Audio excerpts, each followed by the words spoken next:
Assalamualaikum warahmatullahi wabarakatuh. Kembali lagi di channel Berita Mistis. Untuk kisah kali ini ada sebuah kisah dari tulisannya M. Sidik Tanya Demit. Dan untuk kisah yang akan saya bawakan kali ini, sebuah kisah yang berjudul Cerita Misterius di Rumah Juragan Darto. Sebelum kita lanjut ke ceritanya, tekan dulu tombol like video ini dan jangan lupa tekan juga tombol subscribe channel ini. Nyalakan juga lonceng notifikasinya agar tidak ketinggalan cerita-cerita lainnya. Dan buat teman-teman yang pengen belanja-belanja, nanti silahkan saja klik etalase yang ada di pojok kiri bawah, atau teman-teman bisa kunjungi link pembelian yang ada di kolom deskripsi. Dan seperti apa untuk kisah kali ini? Langsung saja kita masuk ke ceritanya.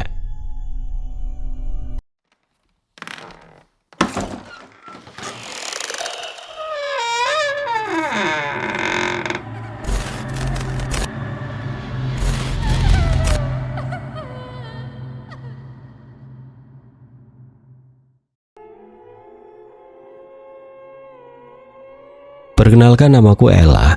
Aku ingin menceritakan atas apa yang terjadi kepadaku ketika aku masih berumur 20 tahun.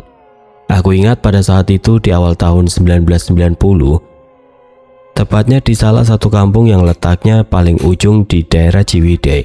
Aku duduk termenung di samping ibuku yang terbaring lemah pada saat itu. Ibuku sakit dan belum sembuh hingga hari ini. Sudah hampir sebulan dia batuk dan menggigil setiap malam di tempat tidurnya. Aku tahu dia sakit parah, karena di dalam batuknya itu aku bisa melihat setitik darah tipis yang muncul dari bibirnya yang pucat. Tapi tidak banyak yang bisa aku lakukan untuk menyembuhkannya. Yang hanya bisa aku lakukan hanyalah memberi beberapa obat racikan yang aku ambil dari kebun tetangga. Aku menggodoknya di dalam air panas dan meminum airnya sambil berharap dia cepat sembuh dari sakitnya. "Bu, sudah malam, istirahat saja dulu ya," bisikku sambil mengusap keningnya yang demam. Ibuku hanya tersenyum tipis. Aku bisa melihat bahwa senyumannya itu tidak bisa menyembunyikan rasa sakitnya yang dia rasakan. Beberapa kali aku bawa ibu ke tukang pijat yang ada di kampung, tapi hal itu hanya mengurangi rasa sakitnya saja. Kata tukang pijat itu, obat-obatan yang aku buat itu tidak akan cukup untuk menyembuhkannya. Aku harus membawanya ke kota agar diobati dengan tepat. Tapi aku tidak bisa berbuat apa-apa. Biaya yang harus aku keluarkan tidak sedikit apabila aku membawa ibu ke kota. Saudara-saudaraku yang tinggal di kampung juga seperti tidak bisa membantuku, karena hidup mereka juga tidak jauh berbeda denganku. Ingin rasanya aku meminjam uang kepada orang-orang kaya yang ada di kampung. Tapi ibu selalu melarangku. Dia hanya berkata bahwa aku tidak perlu khawatir akan keselamatannya. Tapi aku malah lebih khawatir ketika ibu berkata seperti itu. Sehingga aku terus berpikir, bagaimana aku bisa mendapatkan uang untuk membawa ibu ke kota. Upah dari mengurus sawah milik Pak Mantri hanya bisa dipakai untuk hidup sehari-hari. Selain itu, tidak ada apapun lagi yang bisa aku jual untuk membawanya ke kota dan diobati di sana. Aku benar-benar kebingungan. Ingin rasanya aku menangis dan berteriak atas semua ini, tapi aku tidak bisa melakukan itu di hadapan ibu. Aku harus terlihat tegar, karena hanya akulah keluarga yang tersisa baginya. Setelah ibu beristirahat, aku akhirnya keluar dari kamar.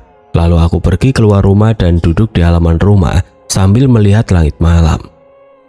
Aku bingung harus bagaimana. Aku hanya bisa terdiam dan melamun atas apa yang harus aku lakukan kepada malam itu. Di tengah-tengah lamunanku, tiba-tiba aku melihat seseorang yang datang ke arahku. Dia adalah Cek Lilis, tetangga sebelah rumah yang sering membantuku dan ibu pada saat itu. Neng Ella," teriaknya dari arah jalanan desa. Dia menghampiriku sambil mengangkat salah satu tangannya. Aku yang sedang duduk di sana langsung berdiri dan menghampirinya. "Ada apa, Cok, malam-malam datang ke sini?" tanyaku dengan nada yang pelan. Cek Lilis mengangkat tangannya, dia mengatur nafasnya dengan pelan. Lalu tidak lama kemudian dia berkata kepadaku, "Gini Neng, kalau Neng Ella masih butuh pekerjaan nggak? Kebetulan ini ada, ya siapa tahu upahnya bisa bantu-bantu buat pengobatan ibu Neng." Aku terdiam sebentar. Rasanya ini sedikit mendadak mendengar hal itu dari Cek Lilis. "Bentar Cek, emang pekerjaan apa?" tanyaku dengan nada penasaran. Cek Lilis langsung mengajakku untuk duduk di halaman. Dia melirik ke dalam rumah dan melihat ibuku sudah tertidur pulas di sana. "Jadi gini," Aku kan sudah terbiasa bantu-bantu di rumah orang, jadi buruh cuci, tukang bersih-bersih, dan jagain rumah itu kalau pemiliknya tidak ada. Nah, tadi ada yang datang ke rumah. Katanya aku diberi pekerjaan untuk membereskan rumah selama seminggu. Tapi aku nggak bisa sekarang. Kan tahu sendiri, aku baru lahiran, Neng. Masa si Orok langsung ditinggalin begitu saja? Katanya sambil melirik ke arah rumahnya yang ada tepat di sebelahku. Nah, karena aku tahu Neng Ella pasti butuh uang tambahan, jadi aku mau nawarin Neng Ella kerja di sana. Ya lumayan, seminggu, Neng. Bisalah untuk ongkos antar ibu periksa ke kota, Ma. Soalnya kan katanya ibumu harus dibawa ke kota. Aku menghela nafas panjang. Rasanya aku sedikit ragu apabila harus ninggalin ibu sendirian di rumah ini. Tapi di satu sisi aku juga butuh uang untuk mengobati ibu pada saat itu. Aku terdiam cukup lama dan Cek Lilis pun sepertinya tahu apa yang aku khawatirkan. Masalah ibumu kamu gak usah khawatir. Nanti aku saja yang jaga sambil bawa si Orok, soalnya kan deket, kata Cek Lilis yang coba meyakinkanku pada saat itu. Aku langsung bilang ke kamu itu sekarang karena aku tahu kamu butuh. Jadi aku langsung datang malam-malam karena besok kamu harus langsung kerja. Aku menatap Cek Lilis pada malam itu. Dan di sana aku merasa lega karena Cek Lilis mau menggantikanku ketika aku bekerja di sana. Tapi aku penasaran, sebenarnya aku akan kerja di rumah siapa? Sehingga aku bertanya kepada Bu Lilis kembali pada saat itu. Emangnya rumah mana, Cek, yang harus aku jaga? Tanyaku dengan nada yang pelan. Cek Lilis terdiam. Dia melirik ke ujung jalanan kampung ini secara perlahan dan melirik ke arahku kembali sambil berkata, "Rumah yang dulu dipakai Juragan Darta, Neng Ella." Jawabnya dengan nada yang pelan. "Ah, rumah Juragan Darta yang ada di ujung bukit itu?" Tanyaku kembali dengan nada yang sedikit kaget. Cek Lilis mengangguk pelan. Dia tahu bahwa aku akan bereaksi seperti itu ketika berbicara rumah Juragan Darta. Aku berkata seperti itu bukan tanpa sebab, karena aku tahu bahwa rumah Juragan Darta itu sudah hampir 1 tahun sudah tidak ditinggali. Katanya semenjak dia mengalami perampokan di rumahnya yang menewaskan istri dan anaknya, dia jadi tidak mau tinggal di rumah itu lagi. Semenjak kejadian itu rumah Juragan Darta menjadi kosong, dan menurut beberapa cerita dari warga kampung yang lewat di dekat pagarnya ketika pergi ke sawah, terkadang arwah dari anak dan istrinya suka muncul di dalam rumah, dan rumah itu sekarang terbengkalai sehingga para warga enggan melewati rumah itu kalau sore atau malam. Bu Lilis langsung menatapku secara perlahan. Dia pasti tahu bahwa aku sedikit ketakutan kepada rumah itu karena cerita-cerita yang beredar begitu menyeramkan. Katanya, arwah istri dan anaknya selalu muncul dengan penuh luka sayatan di sekujur tubuhnya. Dan hal itu membuatku hanya bisa menahan nafas ketika mendengar cerita itu dari Cek Lilis. "Neng Ella," kata Cek Lilis yang mencoba menenangkanku. "Aku tahu kamu pasti takut atas apa yang kamu dengar tentang rumah itu, Neng. Tapi gini, kemarin ada yang bilang bahwa rumah itu sudah dibeli oleh seseorang dari kota. Dan kini rumah itu bukan milik Juragan Darta lagi. Nah, karena si pemilik yang baru ini ingin rumahnya itu dibersihkan, jadi dia nyuruh orang agar rumah itu layak ditinggali. Dan katanya juga dia Bahdiman. Jadi kamu gak perlu khawatir, karena selain kamu, ada beberapa orang lagi yang kerja di sana." "Bahdiman?" Cek Lilis mengangguk. Bahdiman memang terkenal dekat dengan Juragan Darta. Bahkan dia adalah satu-satunya orang yang menjaga rumah itu beberapa bulan sesudah ditinggalkan oleh Juragan Darta. Ada juga cerita bahwa Juragan Darta membawa beberapa paranormal dan Bahdiman ke rumah itu. Hal itu dia lakukan agar membuat kedua arwah itu tenang, sehingga dia adalah orang yang paling tahu tentang rumah itu. Katanya sih, ada barang-barang milik Juragan Darta yang masih tersimpan di sana, jadi Bahdiman disuruh untuk memindahkannya, karena kan itu sudah jadi milik orang lain sekarang. Aku hanya bisa mengangguk pelan ketika mendengar hal itu. Dan Cek Lilis juga sepertinya mengerti apa yang aku takutkan. Sehingga dia langsung mengangkat tangan dan mengusap kepalaku sambil berkata kembali secara perlahan. "Aku tahu, Neng, kamu pasti takut, tapi coba abaikan dulu. Pertama, di sana enggak Neng saja yang kerja, pasti ada yang lain. Dan kedua, upahnya lumayan besar, Neng. Bahkan kalau Neng mau dan besok akan berangkat ke sana, Neng sudah langsung digaji setengahnya," kata Cek Lilis yang mencoba membujukku. "Cuman seminggu saja, Neng. Sayang kalau nggak diambil. Ini mah aku langsung ke Neng Ela teh, karena kasihan buat Neng Ela dan si ibu, sehingga aku tawarin langsung ke Neng. Aku langsung menunduk pelan mendengar hal itu. Jujur aku memang takut, apalagi cerita-cerita tentang rumah juragan Darta yang kosong membuatku merinding. Tapi di sisi lain aku juga harus mengobati ibu, dan aku harus mencari cara agar aku bisa segera membawa ibu ke kota secepat mungkin. Aku berusaha membulatkan tekadku, dan pada saat itu juga aku mengangkat kembali wajahku dan melirik ke arahnya sambil mengangguk pelan. Aku mau, Cek. Aku berani untuk kerja seminggu di sana. Wajah Cek Lilis nampak lega ketika mendengar hal itu. Tidak lama dia kembali berkata kepadaku, "Syukurlah kalau begitu besok pagi datang ke balai ya. Soalnya nanti ketemu sama Badiman dan bareng-bareng berangkat ke sana. Kan lumayan jaraknya, harus melewati jalanan ini hingga ke ujung, biar nanti gak nyasar pas di hutan bambunya," kata Cek Lilis yang mengakhiri obrolannya pada malam itu. Aku mengangguk ketika mendengar hal itu, dan setelah itu Cek Lilis pamit untuk pulang. Sementara aku akhirnya kembali masuk ke dalam rumah, menatap ibu yang tertidur dengan nafasnya yang berat. Semoga apa yang aku kerjakan nanti bisa membantu ibu untuk berobat ya, gumamku kepada ibu dengan nada yang pelan. Keesokan harinya, tepatnya setelah aku meminta izin dan menitipkan ibu ke Cek Lilis, aku kini sudah berada di balai desa. Terlihat ada dua orang lain yang ada di sana ketika aku datang. Dia adalah perempuan yang tidak aku kenal, dan salah satunya adalah seseorang yang sering aku lihat di pasar pada saat itu. "Neng?" Tiba-tiba ada seseorang yang menyapaku dari belakang. Tidak lama kemudian, dan ternyata itu adalah Badiman. Dia berjalan dari arah kampung dan menghampiriku pada saat itu. Iya bah," jawabku sambil sedikit mengangguk. Badiman mengangguk pelan dan aku pun langsung bersalaman dengannya. Badiman melirik ke arah dua orang itu dan menyapanya. Lalu setelah itu dia kembali lagi berkata kepadaku, "Sepertinya Lilis bisa meyakinkanmu kerja di rumah itu ya. Syukurlah, semoga nanti upahnya bisa dipakai untuk ibumu berobat ya. Soalnya Lilis sudah memberitahuku bahwa dia digantikan olehmu," kata Badiman sambil sedikit tersenyum. Aku mengangguk pelan atas jawaban dari apa yang dia katakan. Di sana Badiman langsung memperkenalkan dengan dua orang lain yang akan bekerja di rumah itu. Salah satu wanita selain aku yang duduk di dekat pintu balai warga adalah Rina. Katanya dia adalah orang dari kampung sebelah yang ikut membantu membersihkan rumah juragan Darta bersama aku. Nampaknya Rina adalah orang yang tertutup, karena ketika aku menyapanya dia hanya mengangguk pelan dan tidak menjawab apa yang aku ucapkan. Selain itu, orang yang aku sering lihat di pasar itu bernama Tegar.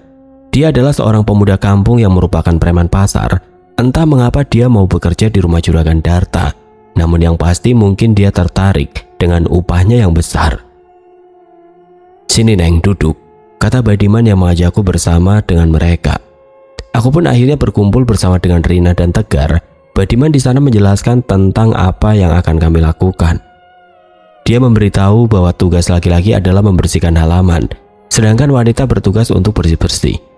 Selain itu, Badiman juga memberitahu bahwa nantinya kami harus mengecat atau membetulkan sesuatu yang bocor, sehingga ketika penghuni baru dari rumah itu datang, rumah tersebut sudah siap untuk ditempati. Aku pun mengangguk pelan, dan setelah itu Badiman tiba-tiba mengeluarkan uang dan membaginya langsung kepada kami bertiga.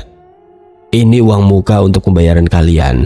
Nanti sisanya akan dibayar apabila pekerjaannya beres." Aku merasa senang ketika menerima uang tersebut. Ini lebih cukup untuk membawa ibu ke kota. Entah mengapa juragan Darta sampai mau mengeluarkan uang sebanyak ini. Aku sempat bertanya ke Abah Diman akan hal itu. Badiman berkata bahwa jarang ada yang mau untuk masuk ke rumah itu, sehingga juragan Darta memberi upah yang besar agar rumah itu bisa segera dibersihkan. Karena dia ingin ketika pemilik baru datang, mereka merasa nyaman di sana. Akhirnya setelah kami menerima uang pembayaran di awal, kami pun mulai berangkat ke rumah juragan Darta. Perjalanan menuju rumah juragan Darta memang tidaklah mudah. Kami harus berjalan kaki dan meninggalkan kampung ke sebuah jalan setapak yang menanjak. Di sisi kiri dan kanan hanyalah hutan bambu yang lebat.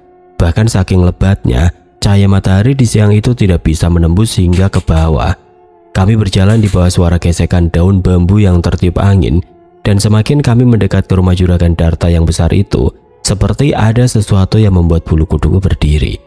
Jalanan yang aku lalui ini penuh dengan rumput-rumput liar. Malum saja rumah ini tidak dihuni lagi selama setahun, sehingga wajar saja jalannya jadi seperti ini.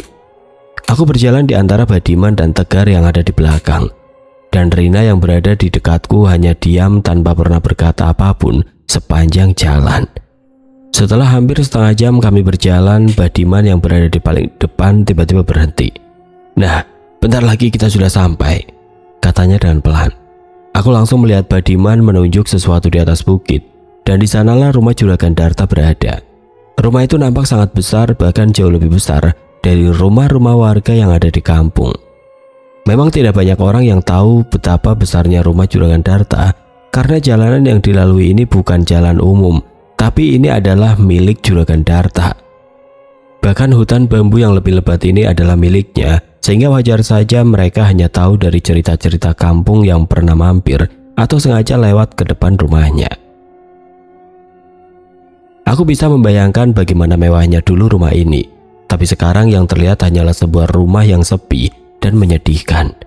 Dinding-dindingnya tampak kusam dengan lumut-lumut yang hitam dan kehijauan, begitu pula dengan ilalang yang kini menutupi halamannya.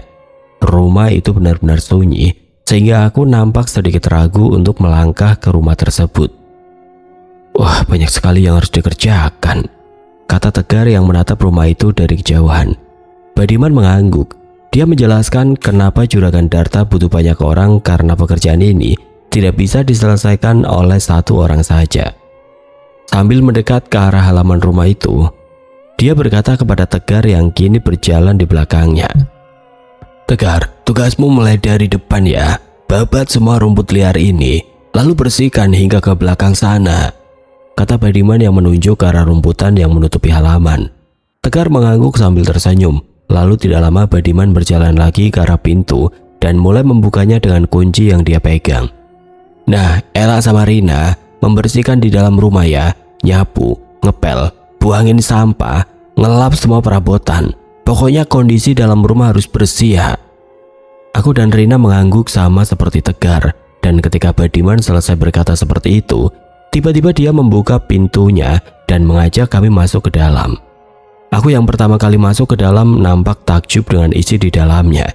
Meskipun kondisinya gelap dan berdebu, tapi banyak sekali perabotan besar seperti kursi dan lemari ditutupi oleh kain putih yang sudah kusam dan berdebu. "Kami harus beresin ini semua?" tanyaku pelan. Badiman mengangguk. Dia sampai menunjuk ke arah langit-langit yang tinggi dan berkata, "Jangan lupa, langit-langitnya dibersihkan juga, dan setelah itu dicat sama Tegar." Aku dan Tegar mengangguk pelan, dan tidak lama kemudian tiba-tiba Rina bertanya dengan kedua tangannya yang dirapatkan, "Mbah, apa benar kita nggak akan diganggu? Soalnya serem gini rumahnya, takutnya cerita-cerita itu nyata dan akan mengganggu kita yang ada di sini." Badiman tersenyum. Dia mendekat ke arah Rina dan menjawab, "Tenang, aku sudah lama menjaga tempat ini, dan tidak ada apa-apa karena itu. Karena rumah ini sudah aman sekarang," jawabnya dengan pelan. "Yang pasti nanti ada tugas bagi kalian yang harus segera kalian kerjakan sebelum memulai semuanya." Kami semua terdiam dan menunggu apa yang akan dia katakan selanjutnya, dan tidak lama kemudian Badiman berkata kembali, "Agar kita diberi keselamatan sebelum bekerja, kita harus buka semua kain penutup perabotan, dan setelah itu di dalam rumah ini akan banyak sekali cermin, di setiap kamar, di lorong, bahkan di ruang makan. Nah, tugas kalian adalah mengumpulkan semua cermin yang kalian temukan dan jangan sampai ada satupun yang terlewat. Lalu setelah itu, kalian harus menutup semua cermin yang ada di sini tanpa terkecuali. Kalian lepas semua cermin itu dan kalian kumpulkan di halaman depan dengan keadaan tertutup kain putih." Tegar yang mendengar itu seketika langsung tersenyum lebar. Dia mendekatkan ke arah kami bertiga dan berkata, "Kenapa harus ditutup, bah? Hantunya memang diam di cermin ya?" katanya sambil bercanda. Raut wajah Badiman mendadak berubah. Dia menatap Tegar dengan tatapan yang tajam. Lalu tidak lama kemudian dia mulai berkata kembali, "Ini bukan bahan candaan. Ini adalah apa yang harus aku lakukan sewaktu aku menjaga rumah ini. Lakukan saja apa yang aku perintahkan agar kalian aman selama bekerja di rumah ini. Ini adalah perintah Juragan Darta, karena ketika selesai membereskan rumah ini, Tugas terakhir kalian adalah memindahkan cermin-cermin ini ke tempat juragan Darta yang baru. Sambil menatap Tegar dengan tatapan yang tajam, Badiman kembali berkata, kalau misalkan kalian bertanya alasan dibaliknya, cukup lakukan saja. Ini demi keselamatan kita semua. Nada bicara Badiman yang sedikit tegas membuat Tegar terdiam. Dia seperti tidak mau bercanda lagi tentang apa yang harus mereka kerjakan. Setelah itu Badiman menatap kami semua.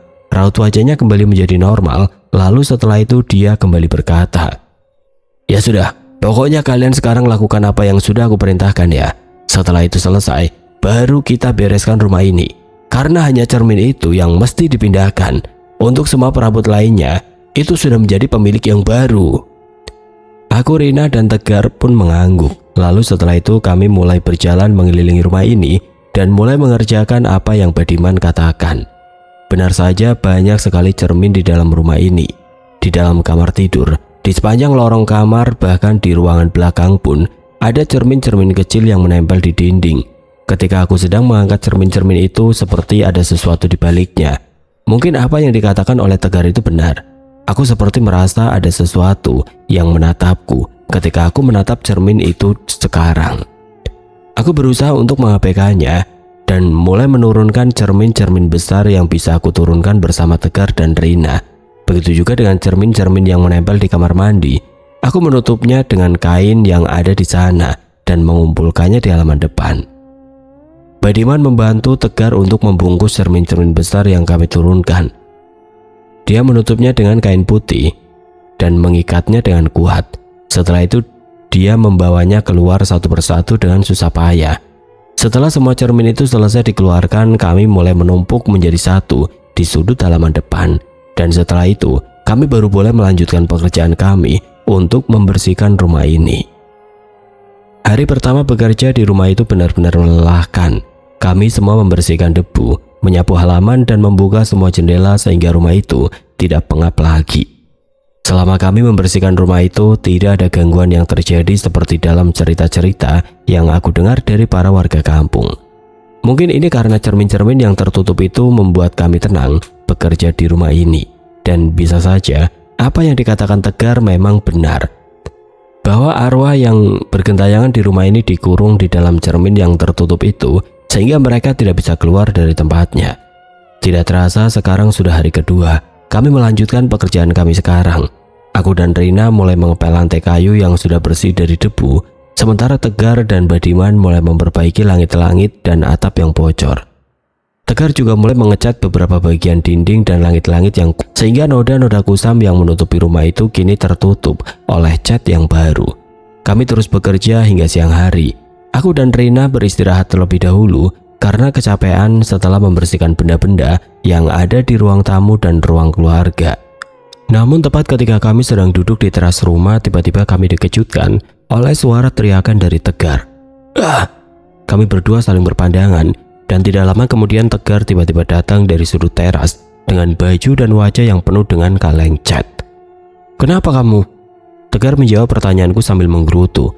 Dia berkata bahwa dia yang sedang memindahkan cat kaleng malah terjatuh sehingga kaleng cat itu tumpah semua dan menodai kain penutup cermin yang ditumpuk di sudut halaman depan.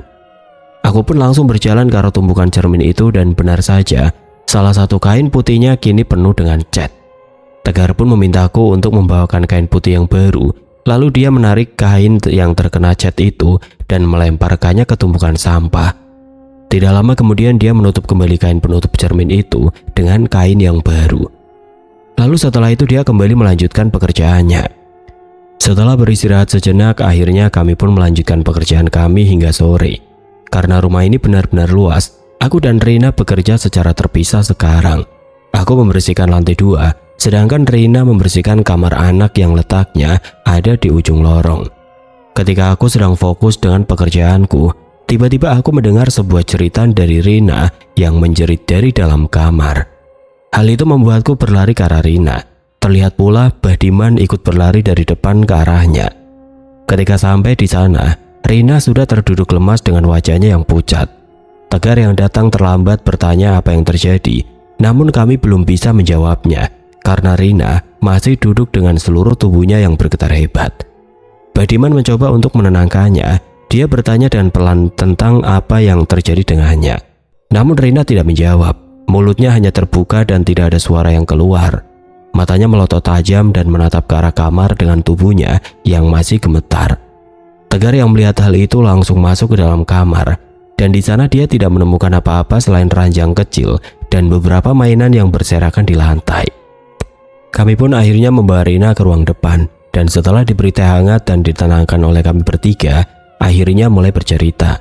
Tadi aku sedang mengelap kaca jendela dan secara tidak sengaja aku melihat pantulan diriku di kaca. Tapi di sana ada sosok anak kecil berdiri tepat di belakangku dengan wajah yang penuh luka. Rina terdiam kembali dengan tubuh yang bergetar. Rasa takutnya masih belum hilang sepenuhnya hingga Badiman memutuskan untuk memulangkan kami lebih awal dan membiarkan dia sendirian di rumah ini sekarang. Entah apa yang akan dilakukan Badiman, namun dari raut wajahnya seperti ada sesuatu yang dia sembunyikan. Dan hal itu sepertinya tidak ingin diketahui oleh kami bertiga. Kami pun akhirnya kembali di keesokan harinya.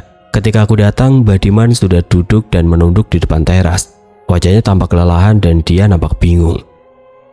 Setelah kami datang, Badiman memerintahkan kami untuk melanjutkan pekerjaan kami. Kemarin dia sudah memastikan semua aman dan kejadian kemarin tidak akan terjadi lagi. Tapi rupanya apa yang Mbah Diman bicarakan tidak terbukti, karena tepat jam 3 sore tiba-tiba Tegar berlari ke arah kami yang berkumpul di ruang depan. Sosoknya yang awalnya sering bercanda dan menantang apapun secara mendadak berubah menjadi sosok yang ketakutan. Tegar bercerita bahwa ketika dia sedang membabat sisa ilalang yang ada di halaman belakang, tiba-tiba ada sesuatu yang menariknya, sehingga dia terjatuh ke semak-semak dan tubuhnya menghantam duri dari semak-semak itu. Awalnya dia menyangka bahwa dia tersangkut oleh ranting pohon, tapi tidak lama kemudian dia melihat sesosok wanita yang muncul di balik rimbunya semak-semak yang tinggi itu. Kedua matanya merah dan menatap Tegar dengan tajam. Lalu tidak lama kemudian dia mendekat dan Tegar bisa melihat bagaimana wajahnya yang hancur dan penuh luka. Hal itu membuat dia langsung berlari dan menemui kami semua yang ada di halaman depan. Badiman kembali terdiam. Wajahnya tampak khawatir akan sesuatu. Dia langsung pergi ke halaman belakang sendirian. Dan 10 menit kemudian, dia kembali dan langsung memerintahkan kami untuk pulang terlebih dahulu dari rumah itu. Entah apa yang akan dia lakukan, namun ketika besoknya, Badiman tiba-tiba berkata, "Coba, kalian periksa lagi cermin di seluruh rumah ini. Jangan sampai ada yang terlewat atau ada yang terbuka sedikit pun. Semuanya harus ditutup oleh kain dan dikumpulkan di sini. Takutnya ada cermin yang terlewat di dalam rumah dan belum dikeluarkan." Badiman berkata seperti itu dengan wajahnya yang tampak lelah. Dia seperti kurang tidur setelah tinggal di rumah itu selama 2 hari ini. Kami akhirnya berkeliling, memastikan bahwa tidak ada cermin yang masih menggantung di dalam rumah. Bahkan Rina sempat menghitung kembali cermin yang disimpan di halaman depan. Tapi tidak ada yang berubah, sehingga hal itu membuat Badiman semakin kebingungan. Badiman hanya duduk di kursi setelah memastikan bahwa cermin-cermin itu tertutup rapat dengan kain. Dan setelah itu, kami diperintahkan untuk melanjutkan pekerjaan kami yang tertunda kemarin. Aku yang pada saat itu masih ada pekerjaan yang belum aku selesaikan di belakang. Tiba-tiba berangkat sendirian ke belakang sana, sedangkan Rina dan Tegar ada di depan rumah. Aku berani sendirian ke belakang karena hari masih siang, sehingga mana mungkin ada gangguan di tengah-tengah sinar matahari yang menyinari seluruh rumah ini. Tapi ternyata anggapanku salah. Tepat ketika aku berjalan melewati lorong untuk sampai ke belakang, tiba-tiba aku mendengar suara tangisan. Tangisan itu asalnya dari seorang wanita yang menangis dengan sangat lirih. Aku langsung terdiam. Aku bisa dengan jelas mendengar suara itu dari arah kamar utama yang letaknya persis di sebelahku. Jujur aku ketakutan di sana, tapi di satu sisi aku penasaran, sehingga aku langsung menoleh ke arah pintu kamarnya yang terbuka lebar. Di sana, aku tiba-tiba dikejutkan dengan kehadiran sesosok wanita berdiri sambil menangis. Tubuhnya penuh luka. Tubuhnya nampak transparan ketika sinar matahari yang terang itu menyinari kamar tersebut. Dia menatapku dengan luka di sekujur tubuhnya. Beberapa luka itu masih menganga dan aku bisa dengan jelas ada sebuah daging berwarna merah darah di sekujur tubuhnya. Aku seketika mundur selangkah. Tubuhku gemetar dengan rasa takut yang aku rasakan. Awalnya aku ingin berlari ke arah Badiman, Rina dan Tegar yang ada di depan rumah. Tapi ternyata Ketika aku membalikan badanku, aku tiba-tiba melihat sesosok anak kecil berdiri di samping lemari. Dia menatapku kosong dengan tangannya yang penuh luka. Aku semakin terdiam dan tidak bisa bergerak. Sosok itu muncul di lorong yang bisa tembus ke depan rumah. Dan tidak lama kemudian, sebuah hembusan nafas terdengar pelan, diiringi dengan 2 buah tangan yang merangkulku dari belakang. Selain itu, aku bisa melihat ada beberapa helai rambut yang muncul di pundakku, dan pada saat yang bersamaan, aku bisa merasakan ada hembusan pelan tepat dari arah telingaku. Tubuhku semakin membeku, wajahku benar-benar pucat. Aku tahu bahwa ada sesuatu di tubuhku pada saat itu. Aku tidak berani menoleh, tapi entah mengapa kepalaku seperti dipaksa untuk menoleh ke arah kiri. Di saat itulah sesuatu terjadi. Sosok wanita yang tadi ada di dalam kamar tiba-tiba ada tepat 1 meter dari kepalaku. Kedua tangannya yang dingin merangkul tubuhku, dan tidak lama kemudian dia berkata, "Mana Darta?" Hal itu membuatku langsung menjerit dengan keras. Saking kerasnya jeritan itu membuatku langsung ambruk. Dan karena rasa takutku yang memuncak, aku tiba-tiba pingsan dan tidak sadarkan diri di dalam sana. Entah berapa lama aku tidak sadarkan diri, namun tiba-tiba aku mendengar secara samar bahwa ada suara Rina, Badiman, dan Tegar sedang mengobrol di sana. Aku membuka kedua mataku secara perlahan, dan di sana Tegar nampak marah kepada Badiman untuk meminta penjelasan atas apa yang sebenarnya terjadi. Badiman yang melihatku membuka mata langsung menghentikan percakapannya dengan Tegar. Dia lebih memilih menghampiriku dan membantuku duduk di sana. Ternyata waktu sudah menunjukkan jam 5 sore dan kami semua masih berada di rumah ini dalam keadaan lampu rumah yang sudah menyala sepenuhnya. Terlihat di sana Rina juga sudah ingin pulang. Dia seperti tidak tahan dengan apa yang terjadi di dalam rumah ini, dan Badiman kembali didesak oleh Tegar atas apa yang terjadi. Badiman akhirnya melirik ke arah kami semua. Dia menghela nafas panjang dan mulai bercerita. "Sebenarnya apa yang kalian lihat itu adalah arwah dari istri dan anak dari Juragan Darta. Mereka memang bergentayangan di rumah ini, sehingga banyak cerita seram yang beredar." Tapi Badiman terdiam sebentar. "Aku sudah mengurung mereka di dalam cermin berkat bantuan dari paranormal yang aku kenal selama aku menjaga rumah ini, sehingga aku bisa menjaga rumah ini tanpa gangguan. Tapi kenapa ketika kita membersihkan rumah ini, menutup semua cermin ini, mereka muncul lagi?" Badiman menggelengkan kepala. Dia juga kebingungan karena semua cermin yang ada di rumah ini sudah dia keluarkan. Dia menjelaskan bahwa dia sudah memeriksa semuanya selama beberapa hari ini. Bahkan dia meminta kami semua untuk mengeceknya, tapi entah mengapa gangguan itu muncul. Badiman juga menjelaskan bahwa gangguan itu hanya akan terjadi apabila cermin itu rusak atau ada yang menghilang. "Sebentar," potongku kembali sambil memegang kepala karena masih pusing ketika baru sadar dari apa yang terjadi tadi. Aku melirik ke arah Tegar. Aku seperti mengingat sesuatu tentang apa yang dia lakukan. "Kemarin waktu cat itu dijatuhkan, itu tidak membuat kaca-kaca itu pecah kan?" tanyaku kepada Tegar.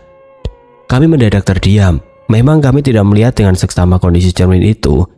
Kami hanya menghitungnya dan memastikan bahwa cermin itu tidak ada yang hilang. Hal itu tentu saja membuat kami langsung berdiri, dan kami langsung berlari ke arah halaman depan untuk mengeceknya. Badiman langsung menarik kain di cermin itu dan mengeceknya dengan seksama. "Nggak ada yang pecah." Aku hanya bisa terdiam. Begitu juga dengan Badiman, tapi Rina yang berada di belakangku tiba-tiba berkata, "Coba cek bagian bawahnya, siapa tahu kaleng cat itu tidak memecahkan yang atas, melainkan yang tengah."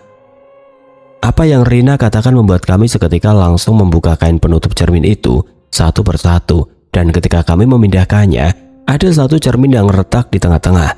Mungkin karena benturan kaleng cat yang membuat cermin itu menekan ke bawah, sehingga cermin yang berada di tengah-tengah tidak kuat menahan hal itu sehingga retak. Hal itu tentu saja membuat kami terdiam semua. Badiman kini tahu kenapa mereka itu kembali muncul, karena mereka terlepas dari retakan cermin ini. Baru saja Badiman mengerti akar masalah dari rumah itu, tiba-tiba sesuatu terjadi. Prang! Kaca yang ada di depan kami kini mendadak pecah, dan hal itu membuat seketika mundur beberapa langkah dari sana. Terdengar suara-suara cermin yang pecah lagi dari tumpukan cermin itu, dan suaranya begitu keras sehingga membuat kami harus menjaga jarak agar tidak terkena oleh pecahan kacanya.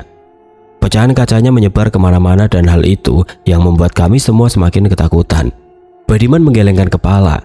Dia tahu apa yang terjadi ketika cermin itu pecah, dan dengan sekuat tenaga Badiman menyuruh kami untuk lari meninggalkan rumah ini. Kami benar-benar ketakutan, karena selain cermin yang pecah di rumah itu, kami semua melihat dua sosok yang mengerikan yang tiba-tiba muncul dari dalam rumah. Dia berdiri tegap dan menatap kami dengan tatapan yang kosong, dan hal itu membuat kami semua langsung berlari sekencang-kencangnya hingga kami menjauh dari rumah itu. Kami baru bisa berhenti ketika kami sampai salah satu saung yang dekat dengan jalanan kampung. Di sana Tegar semakin marah dan meminta penjelasan dari Mbah Diman.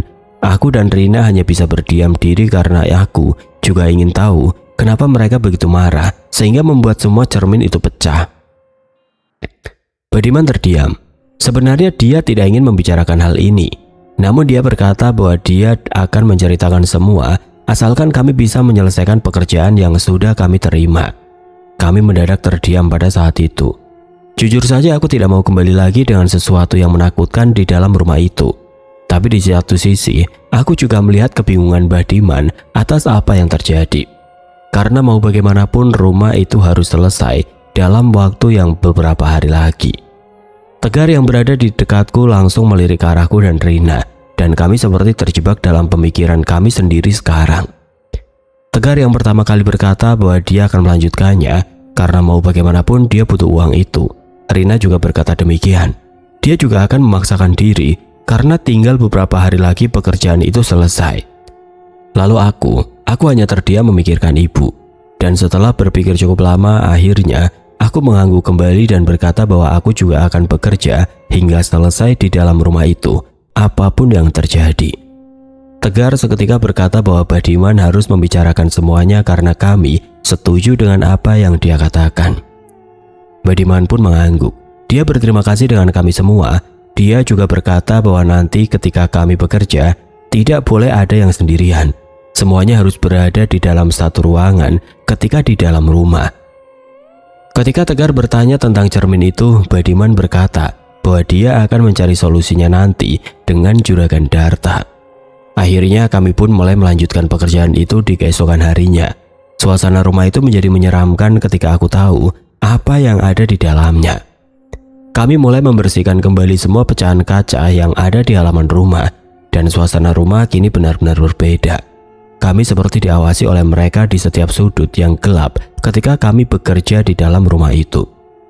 Karena kami bekerja bersama-sama dan tidak berpencar satu sama lain, maka kami merasa aman, meskipun gangguan itu selalu muncul ketika kami sedang bekerja. Badiman mewanti-wanti kami agar kami menghiraukan semua hal yang kami lihat hingga semuanya beres. Dan tidak disangka, kami bisa bertahan hingga kami menyelesaikan semuanya hingga hari ke-6. Tepat di hari yang ke-7, pekerjaan kami selesai sepenuhnya. Kami kembali berkumpul untuk pembayaran sisa gaji yang baru dibayar setengah. Di sana Badiman berkata bahwa dia sudah memberitahukan hal ini kepada Juragan Darta, dan dia bilang bahwa dia tidak peduli ketika cermin itu pecah, karena awalnya cermin itu akan dibuang ketika dipindahkan ke rumahnya. Tapi Badiman tiba-tiba mendekat kepada kami. Dia memastikan bahwa ketika dia bercerita, tidak akan membuat kami menceritakan ini kepada orang lain selain kami berempat. Kami akhirnya mengangguk pelan, dan tidak lama dia mulai bercerita bahwa sebenarnya jiwa istri dan anaknya itu adalah jiwa-jiwa yang marah kepada Juragan Darta. Isu perampokan yang terjadi dalam rumah itu ternyata hanyalah kebohongan, karena cerita yang sebenarnya mereka berdua ditumbalkan di rumah itu untuk kemakmuran Juragan Darta. Istri dan anaknya akhirnya bergentayangan dan dia meneror Juragan Darta yang pada saat itu tinggal sendirian untuk dimintai pertanggungjawaban.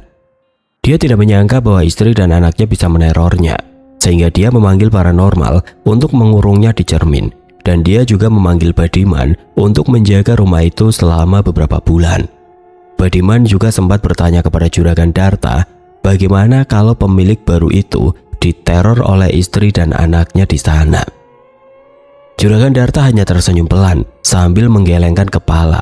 Dia berkata karena rumah itu sudah dipindah tangankan Jadi apapun yang terjadi di rumah itu dia tidak ikut campur sekarang. Aku hanya terdiam mendengar cerita itu. Sambil menerima sisa pembayaran gajiku, aku berkata bahwa aku tidak akan menceritakan hal itu kepada orang lain, karena mungkin itu adalah aib dari Juragan Darta. Namun aku juga tidak akan menerima pekerjaan apapun darinya sekarang, karena aku takut bisa saja kami semua yang ada di sini menjadi tumbal selanjutnya ketika kami bekerja kembali, seperti halnya istri dan anaknya yang kini bergentayangan di rumah tersebut. Oke teman-teman, sekian untuk kisah kali ini. Bagaimana menurut kalian tentang kisah ini? Tulis komentar kalian di kolom komentar. Dan buat teman-teman yang baru bergabung, jangan lupa untuk like, komen, share, serta subscribe channel ini. Dan nantikan kisah-kisah horor berikutnya tetap di channel Berita Mistis. Wassalamualaikum warahmatullahi wabarakatuh.